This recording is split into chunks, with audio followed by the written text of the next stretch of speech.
যে গাড়িতে ওঠা মোটেও ঠিক হবে না, কোন গাড়িতে ওঠা মোটেও ঠিক না, উচিত না, একটু ধারণা দেবো।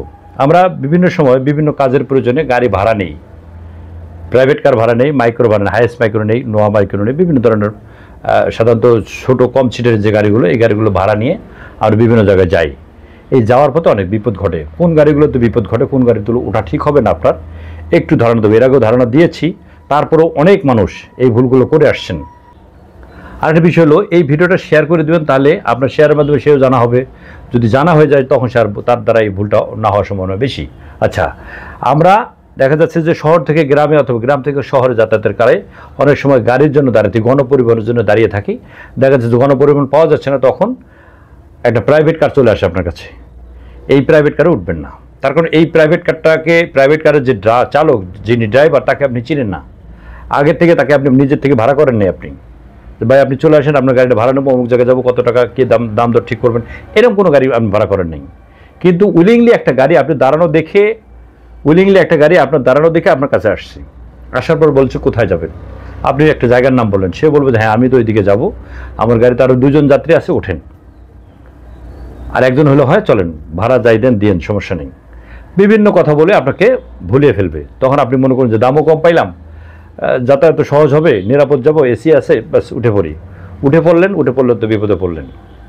অনেক সময় দেখা যাচ্ছে গাড়িতে যাত্রী নাও থাকতে পারে, শুধুমাত্র আপনি একাই আছেন, আপনি একাই উঠাবে, সামনে গিয়ে তারই আবার 2জন লোক উঠাবে, 2জন বা 3জন লোক উঠাবে, অর্থাৎ ওরা একটা চক্র, ড্রাইভার এবং তার সাথে আরও 2-3জন থাকে, একটা চক্র। এরা 3জন মিলে বা 4জন মিলে আপনাকে বিপদে ফেলতে পারে। রাস্তাঘাটে গিয়ে আপনার কাছে মূল্যবান যা কিছু আছে, মোবাইল, টাকা পয়সা, ঘড়ি, যদি কোনো কিছু থাকে এরকম মূল্যবান সামগ্রী, সেগুলো নিয়ে নেবে, আপনাকে অচেতন করে ফেলবে। পাশাপাশি আপনার যে ক্রেডিট কার্ড আছে, সেই ক্রেডিট কার্ড দিয়ে টাকা আনার চেষ্টা করবে, আপনার বিকাশ অ্যাকাউন্ট টাকা থাকলে সেটা নেবে, বাধ্য করবে আপনার কাছ থেকে নিতে। আপনার ব্যাঙ্ক অ্যাকাউন্টে টাকা থাকলে সেটাও নেওয়ার চেষ্টা করবে, আপনার এটিএম কার্ড দিয়ে বাধ্য করবে। এরকম অনেকেই এই পরিস্থিতির শিকার হয়েছেন, এই পরিস্থিতি পড়েছেন। আমি মনে করি এই ভিডিওগুলো সবাই যদি জানাজানি হয়ে যায়, কখনোই যিনি একবার জানবেন, এই কথাগুলো একবার শুনবেন, তখন তার এই কথাটা মনে উঠবে, তখন তিনি আর এই গাড়িতে উঠবেন না। হোক দেরি, সময়ের থেকে জীবনের মূল্য অনেক বেশি। একটু সময় বেশি নেন, একটু দাঁড়িয়ে থাকেন, গাড়ি পাবেন আপনি।